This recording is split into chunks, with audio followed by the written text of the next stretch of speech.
O direito dos deveres de Isabel. Isabel nasceu numa comunidade rural de uma pequena cidade bem distante. Isabel acordava cedo, antes do galo, e sua primeira tarefa era ir até o poço buscar uns 4 ou 5 baldes de água para cuidar dos afazeres da casa.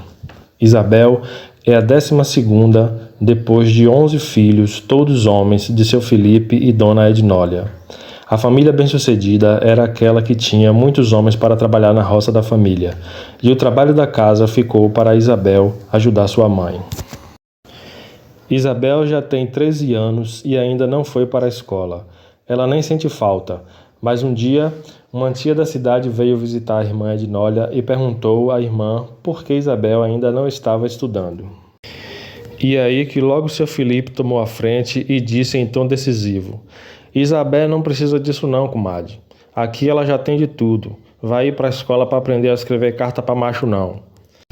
A tia da cidade assentiu, balançando a cabeça e expandindo os lábios para os lados e para baixo. Os pais e a tia tomavam um café e comiam o biscoito, enquanto Isabel varria o chão da sala, alternando entre outras tarefas domésticas. Só que a fala da tia da cidade fez Isabel perceber que ela quase não via coisas escritas, e isso a fez pensar que ela, bem verdade, não conhecia as letras ou as palavras. De imediato, ela encostou na mesa e foi averiguar se o saco do pacote do biscoito tinha letras, e disfarçando como quem estava ajeitando as coisas na mesa, ela pôde perceber que sim, tinha umas letras lá escritas no pacote, e Isabel fez cara de indagação, cara de quem ficou curiosa para saber o que estava escrito, e a sua tia percebeu. Isabel se retirou e foi atender ao chamado do seu irmão, que pedia ajuda para descarregar o cesto de mandioca. Ao se aproximar do irmão, ela percebeu que entre os furos da camisa velha do irmão tinha letras ali, e ela, curiosa de novo, apontou o dedo nas letras e perguntou: "O que está dizendo aqui?" Ao que o irmão lhe respondeu: "Não sei não, Isabel. Trate de descarregar isso aqui logo, vai." Isabel passou todos os próximos dias caçando letra nas coisas. Em um momento oportuno, quando a tia se despedia para voltar para a cidade, Isabel perguntou: "O que dizia no saco de bolacha?" Ao que a tia lhe respondeu: "Biscoito de coco." Isabel sorriu agradecida. Para ela, ela tinha aprendido algo inédito. E é engraçado, pois ela sempre soube que dentro do pacote se tratava de biscoito de coco. A tia puxou de dentro da bolsa uma revistinha caça-palavras e a ofertou e pediu que não deixasse seus pais ver a revistinha. Era o segredo delas. Isabel não entendia absolutamente nada do que continha nessa revistinha caça-palavras, mas passou a tê-la fazendo moradia junto ao seu corpo, escondida em sua roupa íntima. E quando ia ao banheiro era quando ela aproveitava para observar as páginas e refletia em como seria bom saber, conseguia entender aquelas letras.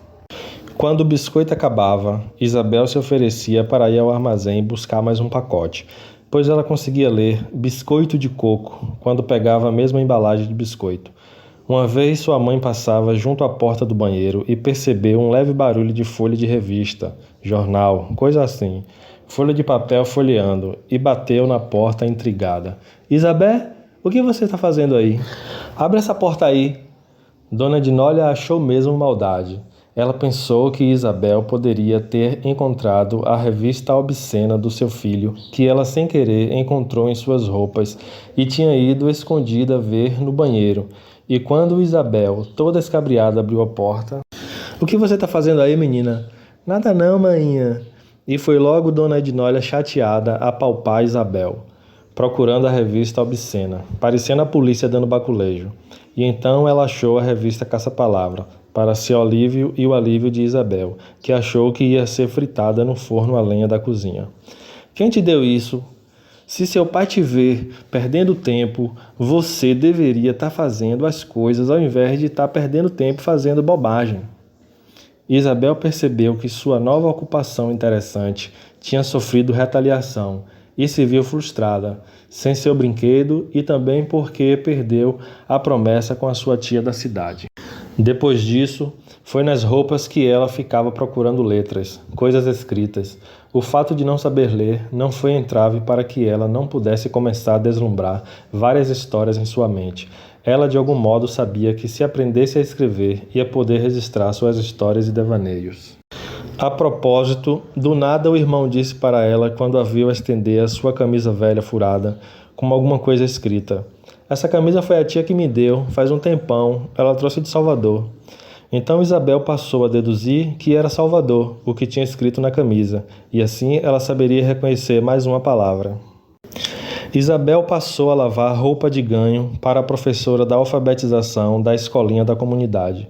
Quando a professora voltava para buscar as roupas lavada e passada, em um momento oportuno Isabel falou à professora: Dona Vera, você me ensina a ler? A professora Vera já havia tempos atrás sugerido ao seu Felipe e Dona Ednólia de matricularem algum dos seus filhos na escola, nem que fosse um, mas ouviu dele que precisava dos filhos tudo na roça, e quando ela imaginou estender a sugestão a Isabel, já tomou uma negativa de rabo de olho que ela não insistiu. Ela sabe que isso é comum. Ela prometeu que ensinaria. Na quinzena seguinte, quando voltou para deixar as roupas, a Provera pediu para os pais de Isabel permissão para Isabel ir trabalhar na faxina da casa dela 2 vezes por semana e disse que pagava bem. Seu Felipe gostou da ideia e autorizou. Seu Felipe comentou com Dona Ednólia: é bom para essa menina aprender uma profissão, já está com 14 anos e ainda ajuda na despesa da casa. Compra o desodorante dela e as coisas dela, já está mocinha. Pense numa coisa que parece um desgosto desse homem de não ter Isabel como seu 13º filho. Quando começou a ir para a casa da professora fazer a faxina, Isabel se via ansiosa, ia mudar um pouco de rotina. Ao chegar e adentrar a casa da professora Vera, Isabel viu que aquela casa estava nos brilhos. Parecia tudo devidamente no lugar. Então ela perguntou: Dona Vera, o que você quer que eu faça? Quer que eu faça o almoço ou lave as roupas? A Provera, cheia de ternura e sentimento de culpa, sentimento de que estava transgredindo a pior das leis, disse para Isabel: Você quer aprender a ler, não é? Então, vamos fazer um segredo aqui, tá? Eu inventei essa história para seus pais para ter você aqui e aí te ensinar a ler e escrever. Eu sei que essa cabeça é cheia de boas ideias. Isabel estava tremendo de adrenalina. Isso sempre acontece nos momentos que mudam nossas vidas para sempre. Isabel sabia da responsabilidade do compromisso de não estragar o pacto de segredo. Depois disso é só história. Isabel começou a ser alfabetizada aos 14 anos de idade. Passou os 2 próximos anos indo 2 vezes por semana na casa da professora fazer a faxina, entre aspas. Nunca precisou lavar um copo. Quando estava para completar 17 anos, foi embora com a tia para a cidade, morar na cidade. Passando no Pelourinho, ela viu na vitrine das lojas a camisa com o mesmo letreiro da camisa velha do irmão e comprovou que estava escrito Salvador. Assim ela pôde também entender por que tinha aquele coração entre as letras. Isabel teve o apoio da tia para se matricular e estudar. Aos 17 anos de idade, ela se matriculou na 5ª série do ensino fundamental. Sofreu abuso dos outros alunos por ser mais velha na 5ª série. Aos 25 anos, ela estava se inscrevendo para fazer o Enem. Aos 30 anos, ela estava se graduando em Direito. Em sua festa de formatura estavam seus pais, seus 12 irmãos, sua tia da cidade e sua professora Vera. Aos 40, estava juíza em uma cidade grande. Desenvolveu e executou projetos de políticas públicas junto aos políticos de sua cidade natal, fundando escolas de todos os níveis escolares em toda a sua região. Essa é a história de Doutora Isabel da Silva. Obrigado.